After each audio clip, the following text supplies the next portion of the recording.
the rancher's runaway bride. She fled her wedding, hiding in a stranger's barn. He the widower with a broken heart, but her tears remind him of the love he thought he'd lost forever. The Wyoming wind tore across the plains, a relentless force that carried the bite of winter and the weight of despair.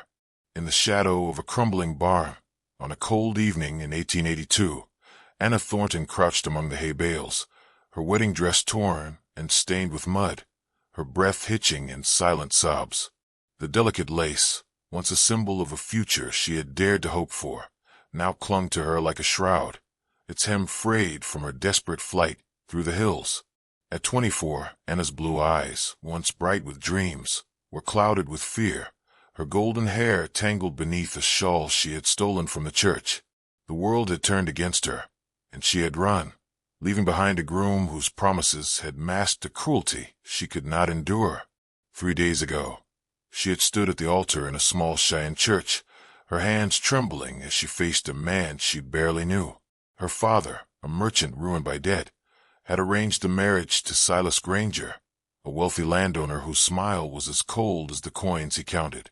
Anna had seen the hunger in his eyes, not for love but for possession, and the whispers of his temper, his first wife's untimely death, the bruises no one spoke of, had reached her too late. As the preacher's words bound her to him, panic had seized her, and she had fled, the congregation's gasps echoing in her ears. She had run through the night, her dress catching on thorns, her heart pounding with the terror of being caught. The barn offered little shelter, its walls gaping with holes that let the wind whistle through. Anna shivered, her arms wrapped around herself, her mind replaying the moment she had seen Silas's true face, his hand raised in anger when she dared question him, his voice sharp with threats. She had no family left, no home to return to. Her father had made that clear when he handed her over for a sum to clear his debts. The plains stretched out around her, vast and unforgiving, and she wondered if she could outrun the life she had been sold into. Her fingers clutched the shawl. Its course was her only defense against the cold, and she prayed for a miracle she no longer believed in. As the stars emerged, sharp against the black sky, Anna heard a sound, a soft crunch of boots on frozen ground. She froze, her heart thudding, certain Silas had found her. But the figure that appeared in the barn's doorway was not her groom. He was a man of perhaps 40, his broad shoulders hunched against the wind, his face weathered but kind beneath the brim of his hat. His name was Ethan Caldwell, widower and rancher who had come to check his barn after noticing a broken latch. His brown eyes, deep with a sorrow he carried quietly, caught hers in the dim light, and he paused, his hand resting on the doorframe, his presence steady but unthreatening. "You don't look like you belong here," he said, his voice low, carrying no judgment, only concern. Anna's breath caught, her body tensing as she pressed deeper into the hay. Her dress, torn and white, betrayed her as a bride, and she saw the question in his eyes, though he did not voice it. "I'm not going back," she said, her voice trembling but fierce, her hands clutching the shawl as if it could shield her from the world. Ethan nodded, his gaze steady, and stepped back, giving her space. "You're half frozen," he said. "My house is just over the hill. There's a fire, some food. You don't have to tell me anything." Anna's instinct was to refuse, to flee again, but her body betrayed her, her legs weak, her hands numb from the cold. She saw the sincerity in his eyes, the absence of the hunger she had learned to fear, and something in her softened, though her fear remained. She nodded, her throat tight, and rose, her dress catching on the hay. Ethan offered his coat, draping it over her shoulders without touching her, its warmth a shock after hours in the cold. "This way," he said, leading her out into the night, his steps slow to match her hesitant pace. The walk to his ranch was silent, the wind their only companion. Anna clutched the coat, its scent of leather and wood smoke grounding her, and stole glances at Ethan. His face was lined with grief, his hands calloused from years of work, and she wondered what loss had carved such kindness into a man who lived alone. The house came into view, a modest log structure with the faint glow spilling from its windows. Inside, It was warm, the air heavy with the scent of stew simmering on the stove. The room was simple, a scarred table, a single chair, a shelf with a photograph of a woman whose smile lingered like a ghost. Ethan handed her a bowl of stew, his movements deliberate, then turned to stoke the fire, giving her space to eat. "You can sleep here tonight," he said, gesturing to a pallet by the hearth. "There's a spare room, if you'd rather." His voice was gentle, offering choice without pressure, and Anna's eyes stung with tears she could not shed. She ate in silence, the stew warming her from within, her mind racing with the fear of Silas's pursuit and the strange comfort of this stranger's home.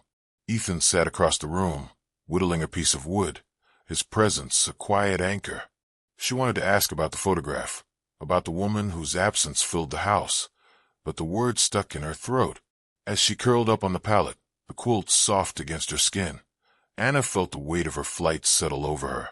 She had run from a marriage that promised only pain, but here, in this small house, she felt a flicker of safety, fragile and untested. Ethan's eyes, when they met hers, held no demands, only a sadness that mirrored her own, and she wondered if he, too, saw something familiar in her tears. Outside, the wind howled, but within, the fire's warmth held the cold at bay. As sleep claimed her, Anna clung to the hope that this stranger, this rancher with a broken heart, might be the miracle she had prayed for, though the shadow of Silas Granger loomed, a threat she could not outrun.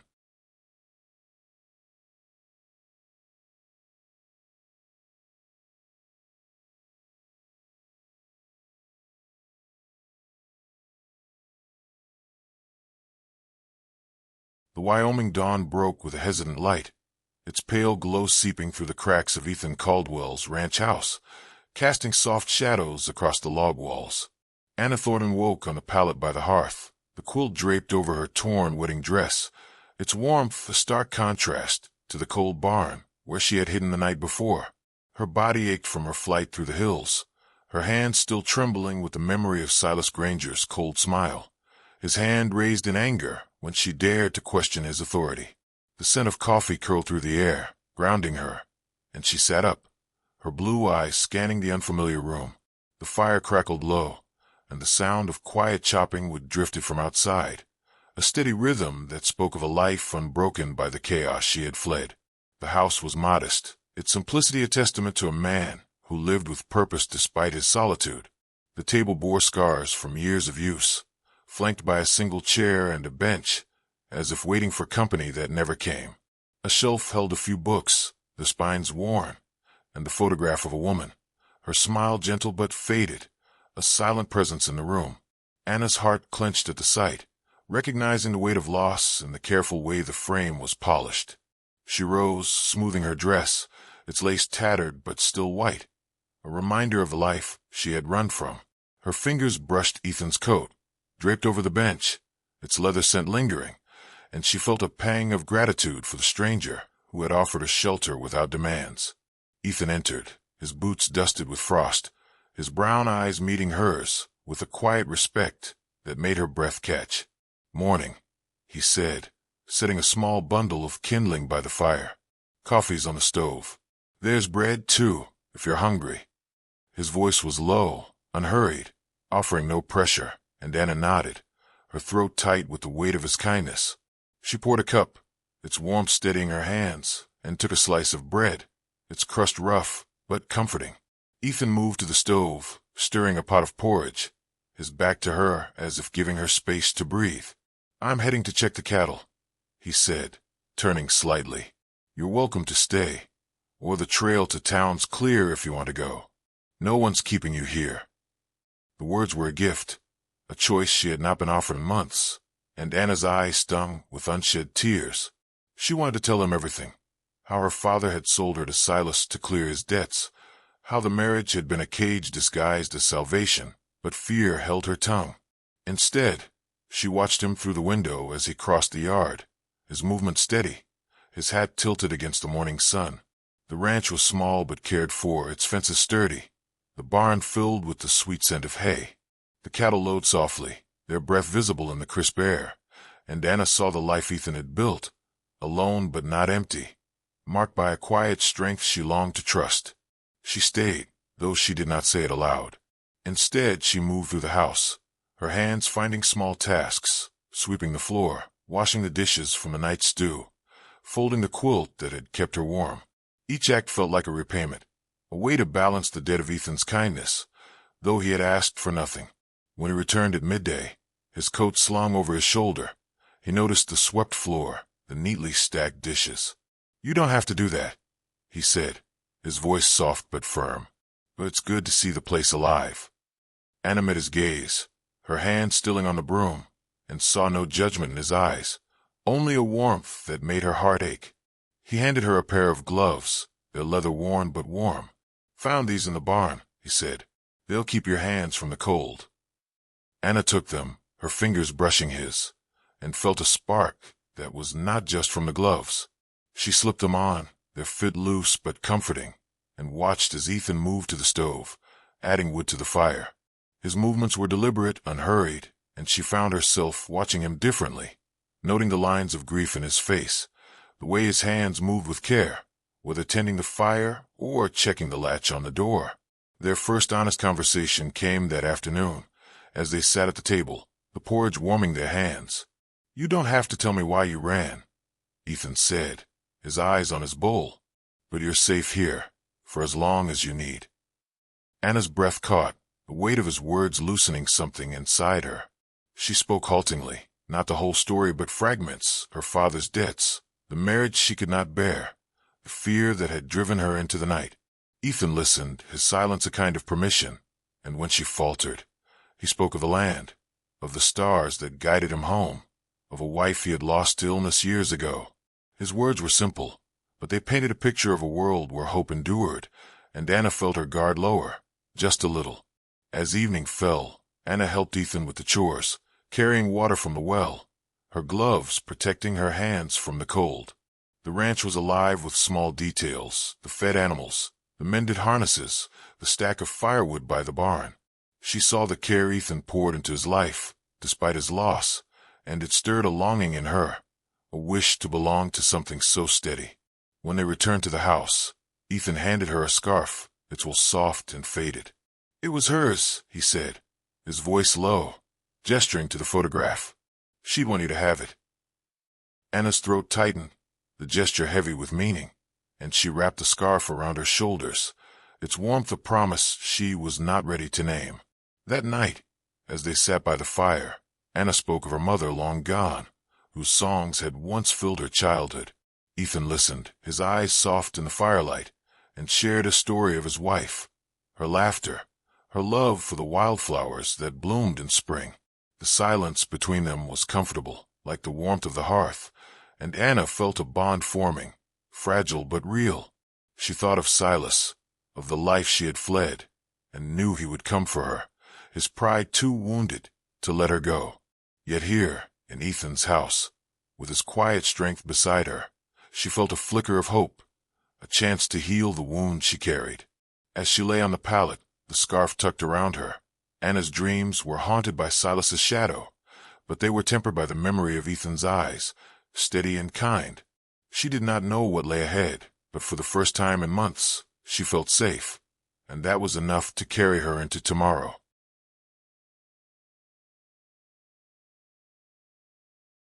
The Wyoming morning unfolded with a crisp clarity, the sun climbing over the hills to bathe Ethan Caldwell's ranch in a golden light that softened the harsh edges of winter. Anna Thornton woke to the faint aroma of coffee, its bitter warmth curling through the air of the small log house, pulling her from a sleep deeper than any she had known since her flight from Silas Granger. The quilt draped over her was soft, its faded colors a comfort against the torn wedding dress she still wore, its lace a reminder of the life she had fled. The fire in the hearth crackled low, and through the window she heard the steady thud of an axe, Ethan's silhouette visible as he split wood in the yard. The sound was rhythmic, grounding, a contrast to the chaos of her past days, and Anna sat up, her blue eyes taking in the room with a new awareness. The house was simple, its log walls worn but clean, every detail speaking of a man who lived with care despite his solitude.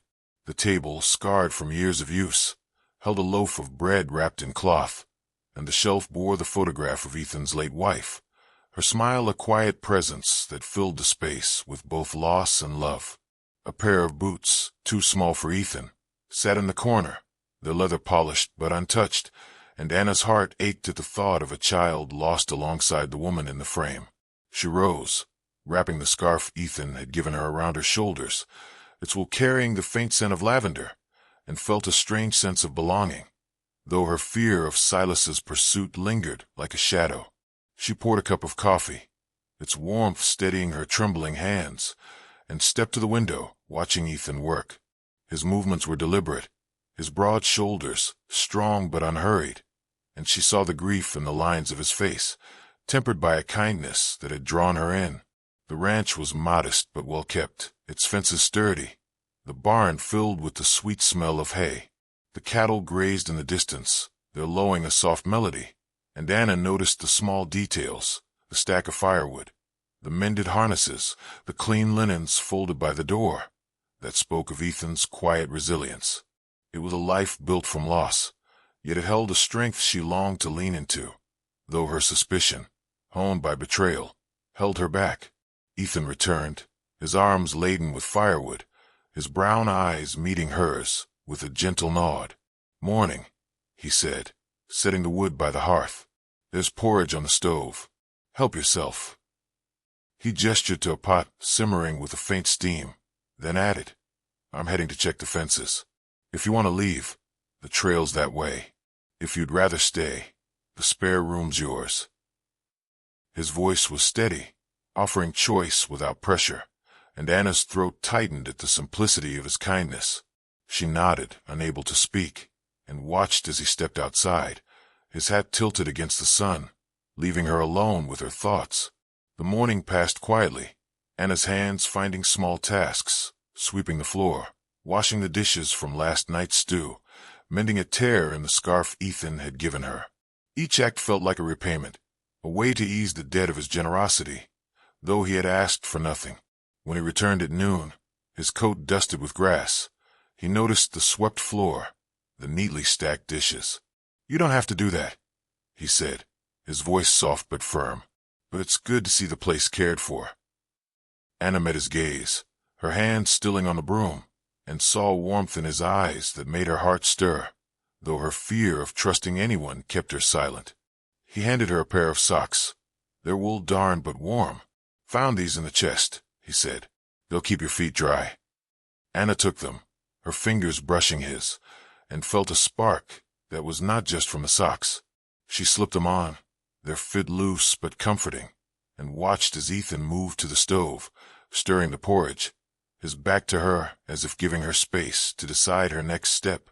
Outside, the wind carried the faint scent of pine, and the ranch seemed to breathe with a life that drew her in, despite her fear of Silas's shadow. Their first honest interaction came that afternoon, as they sat at the table, the porridge warming their hands. "You don't have to stay," Ethan said, his eyes on his bowl. "But if you do, there's work here, simple things, like tending the garden when spring comes. No one's coming for you unless you want them to." Anna's breath caught, the weight of his words loosening the knot of fear in her chest. She spoke softly, not the whole story, but fragments, her father's debts, the marriage she had fled, the terror of Silas's anger.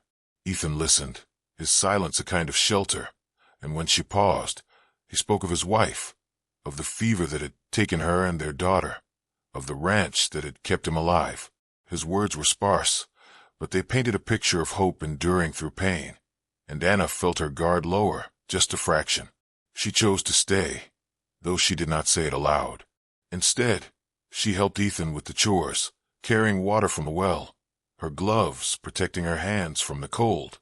They worked in quiet harmony, the movements falling into an easy rhythm, and Anna found herself watching him differently, noticing the way he checked the cattle, the care he took with the horses, the quiet strength that seemed to anchor the ranch. When they returned to the house, Ethan handed her a clean shawl, its fabric softer than the one she had stolen. "It was hers," he said, gesturing to the photograph. "She'd want you to have it." Anna's throat tightened, the gesture heavy with meaning, and she wrapped the shawl around her, its warmth a promise she was beginning to trust. That evening, as they sat by the fire, Anna spoke of her childhood, of her mother's garden, of dreams she had buried under Silas's shadow. Ethan listened, his eyes soft in the firelight, and shared a story of his daughter, her love for the wildflowers that would soon bloom. The silence between them was warm, like the hearth's glow, and Anna felt a bond forming, fragile but real. She thought of Silas, of the pursuit she knew he would not abandon, and her heart quickened with fear. Yet here, in Ethan's house, with his steady presence beside her, she felt a flicker of safety, a chance to heal the wounds of her past.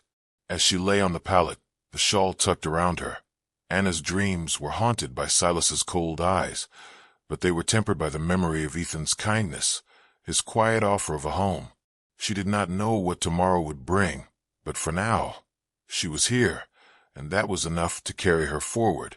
The Wyoming spring began to stir, its gentle breath softening the plains and coaxing green from the hills around Ethan Caldwell's ranch. Anna Thornton stood in the yard, her hands busy hanging laundry on a line strung between two posts, the air sweet with the scent of new grass. The torn wedding dress had been replaced by a simple cotton frock Ethan had found in a chest, its faded blue a quiet comfort against her skin. The shawl he had given her, once his wife's, draped her shoulders, its wool carrying the faint scent of lavender, a reminder of the kindness that had anchored her these past days. The ranch house, with its scarred table and glowing hearth, had become a refuge, its rhythms of work and rest weaving Anna into a life she had not dared to imagine. Yet the shadow of Silas Granger, the groom she had fled, lingered in her mind, his cold smile a threat she could not fully escape. Ethan moved through his days with a steady purpose, his hands tending to the cattle or mending a fence, his brown eyes often finding Anna's with a warmth that stirred her heart. She saw the grief he carried, the loss of his wife and daughter etched into the lines of his face, yet his kindness held no demands, only a quiet respect that made her feel seen, not as the runaway bride, but as Anna, a woman with a past she had not chosen. The ranch was alive with his care, the fed animals, the stack of firewood, the clean linens folded by the door, and Anna found herself drawn to its simplicity, a contrast to the gilded cage Silas had offered. One morning, as the sun broke through the clouds, Anna found herself in the kitchen, kneading dough for bread, the act grounding her in a way she had forgotten. Ethan entered, his coat dusted with dew, a small bundle of wildflowers in his hand. "Found these by the creek," he said, his voice low, almost shy. "Thought they'd brighten the table." Anna took them, their delicate petals brushing her fingers, and felt a warmth that had little to do with the fire. "They're beautiful," she said, her voice soft, and for a moment their eyes held, the air between them charged with unspoken possibility. She placed the flowers in a tin cup, their color a small defiance against the fear that still haunted her. The days passed in small, meaningful moments. Anna helped Ethan with chores, collecting eggs, hauling water, tending the small garden where spring's first shoots were breaking through. Their movements fell into an easy rhythm, their conversation sparse but honest, where to plant the carrots, how to keep the cattle from straying. She watched him, her suspicion fading, replaced by a cautious trust in his steady presence. Ethan, too, seemed to watch her differently, his eyes lingering when he thought she wasn't looking, a quiet question in their depths. Anna felt a pull toward him, a stir of something deeper than gratitude, though the memory of Silas's anger kept her heart guarded. One afternoon, as the air carried the scent of blooming clover, Anna walked to the edge of the ranch, her boots sinking into the soft earth. She stood by a lone cottonwood tree, its leaves whispering in the breeze, and thought of her mother, whose garden had once been her refuge. Ethan joined her unasked, a small wooden carving in his hand, a bird, its wings delicate but strong. "Made this for you," he said, offering it with a hesitant smile. "Thought it might remind you of home." Anna's throat tightened, her fingers closing around the carving, the gesture heavy with meaning. "Thank you," she said, her voice trembling. and their hands brushed, a touch that lingered longer than it should. Yet the past was never far. One evening, as the sun dipped below the hills, a distant rumble broke the stillness. Hooves, heavy and purposeful, approaching from the direction of Cheyenne. Anna's heart seized, her hands pausing on the dishes she was washing. Ethan was already outside, his rifle leaning against the porch, his face set in a mask of resolve. "Stay inside," he said, his voice calm but urgent. Anna nodded, her hands trembling as she peered through the window, her fear of Silas's pursuit rising like a tide. 3 riders emerged, their silhouettes stark against the fading light. Silas Granger led them, his fine suit immaculate, but his eyes burning with a cold fury. 2 men flanked him, their hands resting on pistols, their faces hard with intent. Anna's breath caught, her body tensing as she recognized Silas's proprietary gaze, the same one that had chilled her at the altar. Ethan stood in the yard, his rifle in hand, his posture unyielding. "What do you want, Granger?" he called, his voice carrying across the distance. Silas dismounted, his smile sharp as a blade. "My bride," he said simply. "You're harboring a thief, Caldwell. Hand her over, and there's no trouble." Anna's knees weakened, but she stepped outside, her hands clenched, the shawl tight around her shoulders. "I'm not yours," she said, her voice trembling but fierce. "I never was." Silas's smile faltered, his hand twitching toward his gun, but Ethan's rifle snapped up, steady and unhesitating. "She stays here," he said, his tone leaving no room for doubt. "You've got no claim." The 2 men with Silas hesitated, their eyes flicking between their boss and the rancher, sensing the weight of Ethan's resolve. Before the tension could break, a new sound rose, the clatter of hooves from the west. A group of ranchers, neighbors Ethan had mentioned in passing, rode into view, their faces grim but determined. They had heard of Silas's reputation, of his wealth built on intimidation, and their presence was a silent declaration of support. Silas's eyes narrowed, his confidence wavering as he realized he was outnumbered. "This ain't over," he spat, but he mounted his horse, signaling his men to follow. They rode off, their dust cloud fading into the dusk, leaving a heavy silence in their wake. Anna's heart pounded, her hands trembling as she met Ethan's gaze. He lowered his rifle, his shoulders relaxing, and stepped closer, his eyes searching hers. "You're safe now," he said, his voice soft but certain. Anna nodded, tears stinging her eyes, not from fear but from the weight of his protection, his unwavering stand. She reached for his hand, her fingers trembling, and he took it, his grip warm and steady. "Thank you," she whispered, the words carrying all she could not yet say. Ethan's eyes softened, a smile breaking through the lines of his face, and Anna felt a bond deepen, a promise of something more than refuge. That night, as they sat by the fire, Anna spoke of her dreams, of a garden like her mother's, of a life free from fear. Ethan listened, his presence a quiet anchor, and shared a memory of his wife, her love for the spring wildflowers. The silence between them was warm, like the hearth's glow, and Anna knew she had found not just shelter but a home. Silas's threat lingered, but here, with Ethan's strength beside her, she felt ready to face whatever came, her heart opening to the possibility of love, fragile but growing, like the first blooms of spring. The Wyoming spring bloomed with quiet insistence, the plains awash in wildflowers that danced under a sky of deepening blue. Anna Thornton stood in the garden behind Ethan Caldwell's ranch house, her hands buried in the soft earth, planting seeds for the carrots and beans that would grow come summer. The blue cotton dress she wore, found in Ethan's late wife's chest, was dusted with soil, its simplicity a far cry from the tattered wedding gown she had fled in. The shawl, soft with the scent of lavender, draped her shoulders, a reminder of the man whose kindness had become her anchor. The ranch, with its creaking fences and lowing cattle, had woven itself into her days, its rhythms of work and rest a balm to the wounds of her flight from Silas Granger. Yet the memory of his cold eyes, the threat he had spat as he rode away, lingered like a storm cloud on the horizon, ready to break. Ethan moved through his days with a steady grace, his hands tending to the animals or repairing the barn's roof, his brown eyes often finding Anna's with a warmth that stirred her heart. She saw the grief he carried, the loss of his wife and daughter etched into his quiet moments, yet his kindness was unwavering, a light that pierced her lingering fear. Anna watched him, her suspicion fading, replaced by a trust that felt both new and familiar, as if her heart recognized him from a life she had not yet lived.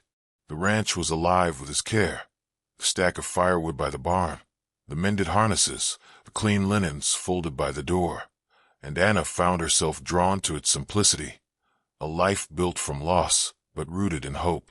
One morning, as the sun spilled over the hills, Anna stood in the kitchen, slicing apples for a pie, the act grounding her in a way she had not known since her mother's garden. Ethan entered, his coat slung over his shoulder, a small bundle of herbs in his hand. "Found these by the creek," he said, his voice low, his eyes meeting hers with a quiet intensity. "Thought they'd go well with supper." Anna took them, her fingers brushing his, and felt a spark that made her breath catch.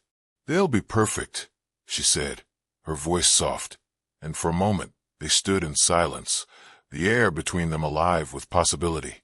She placed the herbs on the table, their fragrance mingling with the apples, a small promise of the life they were building. The days passed in quiet moments of healing. Anna helped Ethan with the chores, feeding the chickens, tending the garden, hauling water from the well, her hands growing stronger, her heart lighter. Their conversations were simple: how to mend a fence, where to plant the wildflowers she loved, but they carried a depth that drew her closer to him. Ethan, too, seemed to watch her differently, his eyes lingering when he thought she wasn't looking, a smile breaking through the lines of his face. Anna felt a love stirring, fragile but fierce, though the shadow of Silas's threat kept her guarded, her fear of his pursuit a weight she could not fully shed. One afternoon, as the air carried the scent of blooming sage, Anna walked to the cottonwood tree at the ranch's edge, its leaves whispering memories of her mother's garden. Ethan joined her unasked, a small wooden carving in his hand, a horse, its lines delicate but strong. "Made this for you," he said, offering it with a hesitant smile. "Thought it might remind you of the plains." Anna's throat tightened, her fingers closing around the carving, the gesture heavy with meaning. "It's beautiful," she said, her voice trembling, and their hands brushed, a touch that lingered, warming her more than the spring sun. Yet the past was never far.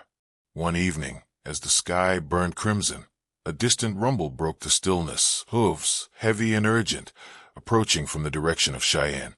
Anna's heart seized, her hands pausing on the dishes she was drying. Ethan was already outside, his rifle in hand, his face set in a mask of resolve. "Stay inside," he said, his voice calm but firm. Anna nodded, her hands trembling as she peered through the window, her fear of Silas rising like a tide. She clutched the carving, its smooth wood grounding her, and waited, her breath shallow. Silas Granger rode into view, alone this time, his suit pristine, but his eyes burning with a fury that chilled her. He dismounted, his movements deliberate, and called out, "Caldwell, you're hiding what's mine. That girl belongs to me." Ethan stood tall, his rifle steady, his voice cutting through the dusk. "She's not yours, Granger. She never was. Leave, or you'll answer to more than me." Anna's heart pounded, her hands clenching the carving, but she stepped outside, her voice trembling but fierce. "I chose to run," she said, the shawl tight around her shoulders. "I choose to stay." Silas's smile was cold, his hand twitching toward his pistol, but before he could act, a new sound rose, the clatter of hooves from the west. The ranchers who had stood with Ethan before appeared, their faces grim, their presence a wall of solidarity. Among them was the town sheriff, a man who had heard of Silas's cruelty, his badge glinting in the fading light. "You're done, Granger," the sheriff said, his voice firm. "The town knows what you are. Leave, or you'll face a cell." Silas's eyes narrowed, his pride warring with the reality of his isolation, but the weight of the rancher's presence was too much. He mounted his horse, his gaze promising retribution, but he rode away, his dust cloud fading into the twilight. Anna's knees weakened, but Ethan was there, his hand steadying her, his eyes warm with relief. "You're safe now," he said, his voice a promise. Anna nodded, tears falling freely, not from fear but from the weight of his protection, his unwavering stand. She reached for his hand, her fingers trembling, and he took it, his grip warm and sure. "Thank you," she whispered, the words carrying all she could not yet say. The ranchers tipped their hats, their support unspoken but profound, and the sheriff nodded to Ethan. "You've got a good woman there, Caldwell," he said. "Keep her safe." That night, as they sat by the fire, Anna spoke of her dreams, of a garden filled with her mother's flowers, of a life free from fear. Ethan listened, his presence a quiet anchor, and shared a memory of his daughter, her love for the springtime plains. The silence between them was warm, like the hearth's glow, and Anna knew she had found not just a refuge but a home. Silas's threat lingered, a distant shadow, but here, with Ethan's strength beside her, she felt ready to face whatever came. As she lay on the pallet, the carving tucked beside her, Anna's heart opened to the possibility of love, a fragile bloom growing stronger with each passing day. The Wyoming spring deepened, its warmth unfurling across the plains in waves of wildflowers that blanketed the hills around Ethan Caldwell's ranch. Anna Thornton stood in the garden, her hands dusted with earth as she tended the young plants, carrots, beans, and a patch of her mother's favorite daisies, their seeds a gift from a neighbor. The blue cotton dress she wore, soft with age, moved with her as she worked. The shawl Ethan had given her draped over a nearby fence, its lavender scent mingling with the breeze. The ranch house, with its log walls and glowing hearth, had become her home, its quiet rhythms a sanctuary after her flight from Silas Granger. The memory of his cold fury, his promise of retribution as he rode away, still haunted her, but the life she was building with Ethan was a light that held the darkness at bay. Ethan moved through his days with a quiet strength, his hands tending to the cattle or carving small gifts by the fire, his brown eyes finding Anna's with a love she could no longer deny.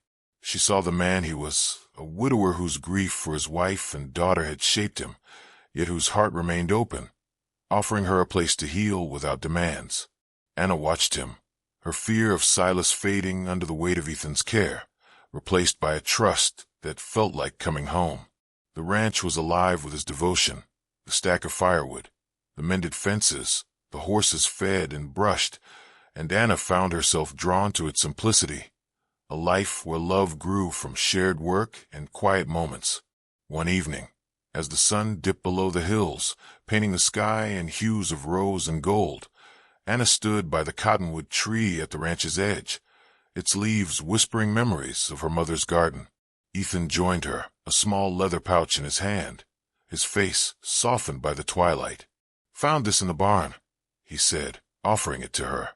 Inside was a silver locket, its surface etched with a delicate vine, a faint gleam in the fading light. "It was my wife's," he said, his voice low. "She'd want you to have it." Anna's throat tightened, her fingers closing around the locket, the gesture heavy with meaning. She opened it, finding a tiny photograph of a young girl, her smile bright and familiar, and felt tears sting her eyes. "It's beautiful," she said, her voice trembling, and Ethan's hand brushed hers, a touch that spoke of a future they were ready to share. The days that followed were a tapestry of healing and hope. Anna thrived, her laughter filling the house as she worked in the garden or helped Ethan with the chores, her hands growing calloused but strong. She spoke of her past, not the whole story, but fragments, her mother's songs, her father's betrayal, the dreams she had buried under Silas's shadow.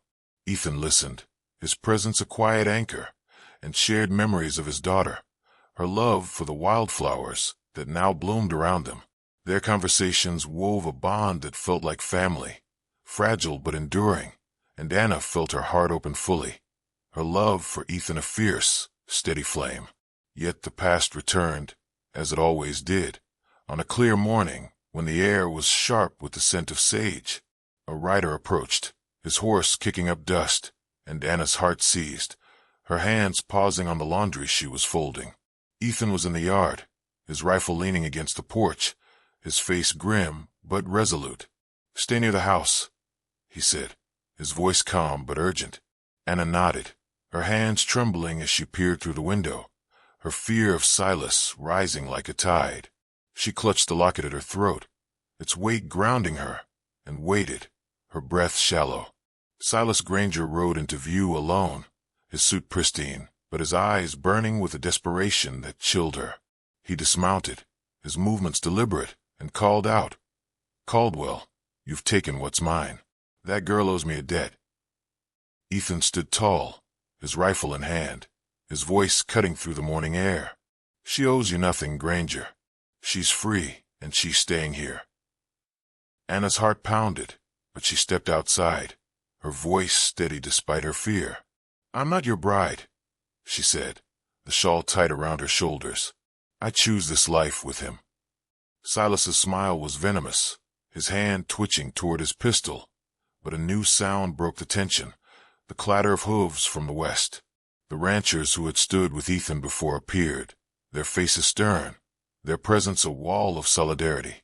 The sheriff rode among them, his badge glinting in the sun, his voice firm. "Granger, your time's up," he said. "The town's done with your threats. Leave, or you'll face the law." Silas's eyes darted between the men, his pride crumbling under the weight of their resolve.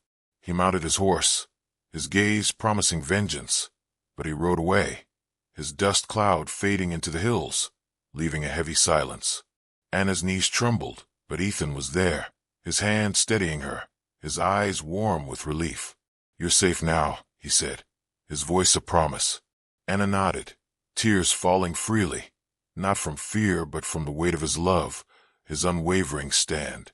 She reached for his hand, her fingers trembling, and he took it, his grip warm and sure. "Thank you," she whispered, the words carrying all her heart. The ranchers tipped their hats, their support unspoken but profound, and the sheriff nodded to Ethan. "You've got a strong woman there, Caldwell," he said. "Keep her close."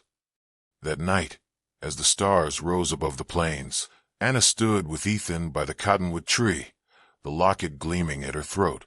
He knelt, taking her hand, and pulled a simple silver ring from his pocket. "It was my mother's," he said, his voice rough with emotion. "Anna, will you stay with me? Not just for now, but always." Tears fell freely now, a joy so fierce it overwhelmed her. She nodded, her voice lost, and he slipped the ring onto her finger, its weight a vow of love and home. Anna leaned into him, her heart full, and they stood together, the plains stretching out before them, vast and alive. The days that followed were filled with love and purpose. Anna's garden flourished, its blooms a testament to her healing, her place in Ethan's life as sure as the stars above. The threat of Silas faded, his influence broken by the town's resolve, and Anna knew she had found not just a refuge but a partner, a love that honored her past while embracing her future. The ranch became their sanctuary, its walls filled with laughter and hope, the locket and ring symbols of a life reclaimed. As spring gave way to summer, Anna stood with Ethan in the garden, the daisies swaying in the breeze, the plains a canvas of color and light. She had come to this place broken, a runaway bride with no hope.